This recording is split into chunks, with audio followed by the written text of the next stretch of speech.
Hi, എല്ലാവർക്കും world around ബിനിയുടെ ഒരു പുതിയ വ്ളോഗിലേക്ക് സ്വാഗതം. അപ്പോൾ കുറേ നാളുകൾക്ക് ശേഷമാണ് ഇന്നൊരു വ്ളോഗ് ഇടുന്നത്. അത് പ്രത്യേകിച്ച് ഓണമൊക്കെ കഴിഞ്ഞു, എല്ലായിടത്തും ഓണാഘോഷങ്ങളും കഴിയാൻ തുടങ്ങി. പക്ഷേ ഞങ്ങൾ പ്രവാസികൾക്ക് ഇപ്പോഴാണ് ഓണം. ഈ പറഞ്ഞ പോലെ 1, 2, 3, 4, 5 ഓണസദ്യകൾ കഴിഞ്ഞതിന് ശേഷം ഇപ്പോൾ ഒരു അവസാനത്തെ ഓണാഘോഷമാണ്. ഇത് ഞങ്ങളുടെ അസോസിയേഷൻ്റെ ഓണാഘോഷമാണ്. അപ്പോൾ അതിന് പോകുന്നതിന് മുമ്പുള്ള കുറേ പ്രിപ്പറേഷൻ, അവിടെ ചെന്നിട്ടുള്ള കാര്യങ്ങൾ എനിക്കറിയത്തില്ല അവിടെ എന്താണ് സംഭവിക്കാൻ പോകുന്നതെന്നുള്ളത്. അപ്പം ഒത്തിരി പേര് എന്നോട് ചോദിച്ചിരുന്നു വ്ളോഗ്സുകൾ എന്താ വരാത്തത് എന്നുള്ളത്. ഒരുപാട് റീസൺസ് ഉണ്ട്, സമയക്കുറവാണ് മെയിനായിട്ടുള്ളത്. അപ്പോൾ ആദ്യം തന്നെ എല്ലാ സബ്സ്ക്രൈബേഴ്സിനും അതുപോലെ തന്നെ എൻ്റെ വീഡിയോ കാണുന്ന എല്ലാവർക്കും ഹൃദയം നിറഞ്ഞ ഓണാശംസകൾ. അപ്പോൾ ഇന്ന് ഞാൻ ഉണ്ടാക്കാൻ പോകുന്നത് ഈ മുല്ലപ്പൂ ഇവിടെ ഭയങ്കര പാടാണ് കിട്ടാൻ. പക്ഷെ എൻ്റെ ഒരു വ്ളോഗിലൊക്കെ, കഴിഞ്ഞ വർഷത്തെ വ്ളോഗിലൊക്കെ ഞാൻ കാണിച്ചായിരുന്നു എന്ത് കഷ്ടപ്പെട്ടിട്ടാണ് മുല്ലപ്പൂ ഇവിടെ എത്തിച്ചത്. അപ്പോൾ ഈ പ്രാവശ്യം ഞാൻ ഒരു റീല് കണ്ടപ്പം ആ റീലിൽ ഇംപ്രസ് ആയിട്ടാണ് ഞാൻ ഇന്നൊരു മാല കെട്ടിയിരിക്കുന്നത്. ഇത് നമ്മുടെ റോസാപ്പൂവിൻ്റെ ഇതളുകളാണ്. അതുപോലെ തന്നെ ഈ പച്ചപ്പൂ എടുത്തേക്കുന്നത് അതിൻ്റെ ഇലകളും കൊണ്ടാണ്. അപ്പോൾ ഇതെല്ലാം ഒന്ന് കെട്ടിയിട്ട്, ഇതിപ്പോൾ 3-4 പേർക്ക് വേണ്ടിയുള്ളതാണ്. പല വിധത്തിലുള്ള കിട്ടിയ പൂക്കളെല്ലാം വെച്ചിട്ട് തന്നെ ഇതൊരു വേറെ പിങ്ക് റോസിൻ്റെയാണ് ചെയ്തേക്കുന്നത്. അപ്പോൾ ഇതെല്ലാം കൂടെ വെച്ചിട്ട് നമ്മളൊന്ന് ഒരുങ്ങിയിട്ട് ഇനി വേഗം വന്നിട്ട് ബാക്കി വ്ളോഗ് കണ്ടിന്യൂ ചെയ്യാം. അപ്പോൾ ഇതാണ് എൻ്റെ ഓണം ഔട്ട്ലുക്ക് എന്ന് പറയുന്നത്. സെറ്റും മുണ്ടും, സെറ്റ് സാരിയല്ല, സെറ്റും മുണ്ടും. ഇങ്ങനെയാണ് നമ്മൾ മുടി കെട്ടിയേക്കുന്നതും പൂ വെച്ചേക്കുന്നത്. ഇത് നമ്മുടെ ഈ ലേറ്റസ്റ്റ് ആയിട്ട് മഞ്ജു വാര്യർ ഇൻസ്പയർഡ് ആയിട്ടുള്ളൊരു ഹെയർ സ്റ്റൈൽ ട്രൈ ചെയ്ത് നോക്കിയാണ്. ഇനി നമുക്ക് ഹോളിൽ ചെന്നിട്ട് അവിടുത്തെ അസോസിയേഷൻ എന്തൊക്കെയാണ് നമുക്ക് വേണ്ടി ഒരുക്കിയിരിക്കുന്നതെന്ന് കാണാം. വാ.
പറനിറയെ പൊന്നളക്കും പൗർണമിരാവായി, പടിഞ്ഞാറേ പൂപ്പാടം അഴകിൻ പാൽക്കടലായി.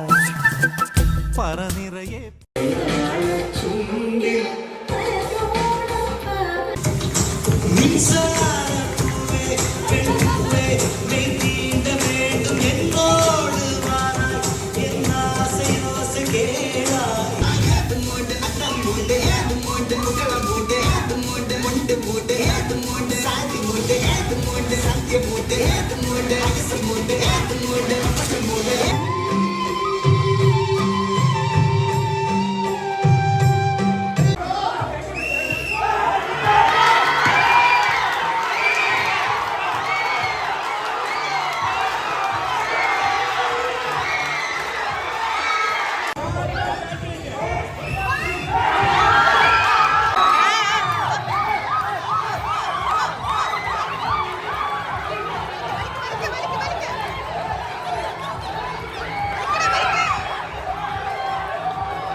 പിന്നെ തോരൻ വന്നു, ഓലൻ വന്നു, കാളം വന്നു, അവിയൽ വന്നു, എരിശ്ശേരി വന്നു, ചോറ് വന്നു, സാമ്പാറും വന്നു, 2 കൂട്ടം പായസവും വന്നു.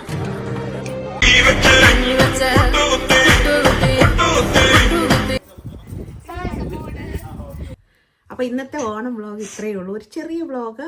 സാധാരണ നാട്ടിലൊക്കെ ആഘോഷിക്കുന്നതിൻ്റെ അത്രയൊന്നുമില്ല, എന്നാലും ചെറിയൊരു ഓണം വ്ളോഗ്. അപ്പം ഏവർക്കും എൻ്റെ ഹൃദയം നിറഞ്ഞ ഓണാശംസകൾ. അടുത്തൊരു വ്ളോഗിൽ വീണ്ടും കാണാം. ബൈ.